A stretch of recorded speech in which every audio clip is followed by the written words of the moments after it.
یہ توصیف الرحمان صاحب جو ہیں سعودی عرب والے, اللہ انہیں بھی خوش رکھے, مہربانی فرمائے. وہ انہوں نے ایک بڑی لمبی چوڑی تقریر کی مولانا مودودی کے خلاف, اور وہ کہتے ہیں کہ مولانا مودودی جو ہے نا وہ احادیث پر عقلی اعتراضات کرتے ہیں. انہوں نے کچھ مثالیں پیش کی جن میں مودودی صاحب یہ لکھتے ہیں کہ یہ حدیث کی سند بالکل ٹھیک ہے, اس میں جو سند میں کوئی اختلاف نہیں, کوئی مسئلہ نہیں, لیکن لگتا ہے کہ یہ حدیث ٹھیک نہیں ہوگی.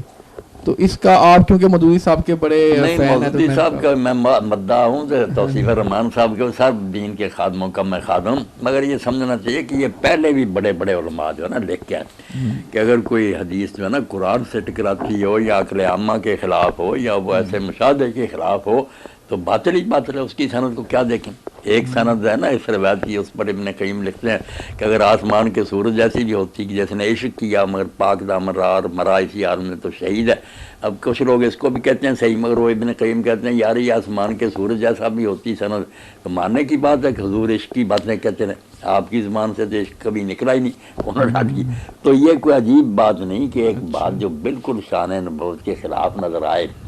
اس کو رد کر دیا جائے عقل کی وجہ سے. عقل صحیح جو ہے یہ نہیں کہ ہر آدمی کا مجھے سمجھ نہیں آتی میں رد کر دوں, پوری طرح دنیا کا عقل مند کہ یار یہ سیٹ نہیں ہوتی بات,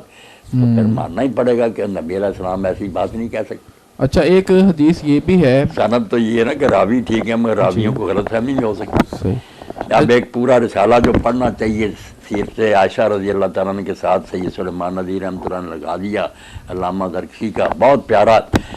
وہ چیپٹر وائز ہے کہ اماں عائشہ نے جو صحابہ کی غلطیاں درست کی نا, کہا کہ اللہ اس پر رحم کرے, حضور نے بات اس رنگ میں کی تھی. اب وہ سندیں صحیح ہیں, صحابی بھی سچا, مگر بات جو ہے نا ہو گئی اور طرح پہنچانے میں, جیسے وہ کہتی ہیں کہ حضرت عمر رضی اللہ عنہ کے بیٹے کہتے ہیں کہ میت جو ہے نا اس کو عذاب ہوتا گھر والوں کے رونے سے, تو انہوں نے کہا قرآن کہتا ہے کوئی کسی کا بوجھ نہیں اٹھائے گا, اس لیے گھر والے روتے ہیں تو وہ بھگتے پھریں گے, میت کو عذاب کیوں ہوتا. تو لوگوں نے کہا پھر وہ جھوٹے, انہوں نے کہا توبہ توبہ, وہ اللہ ان دونوں پر رحم کرے, سچے ہیں. بات یہ تھی کہ ایک یہودیہ عورت مر گئی تھی, اس کو اپنے امنوں کی وجہ سے عذاب ہو رہا تھا, یہ ادھر رو رہے تھے, تو حضور نے کہا یہ ادھر رو رہے ہیں اپنی مصیبت کو پھنسے ہوئے ہیں, وہ ادھر عذاب اس کو ہو رہا. یہ نہیں کہا تھا کہ ان کے رونے سے عذاب ہو رہا, یہ جو علت بنا لیا یہ ان کا فہم ہے, یہ غلطی. ایسی بہت حدیثیں ہیں, وہ پورا رسالہ پڑھنے والا کی جو استدراک کی اماں عائشہ نے, تو سند صحیح ہونے سے یہ ضمانت نہیں ملتی کہ آدمی کو غلط فہمی نہیں ہوگی, یہ بات ادھر ادھر نہیں ہوگی. سچے سے سچے آدمی کو بھی مغالطہ لگ جاتا.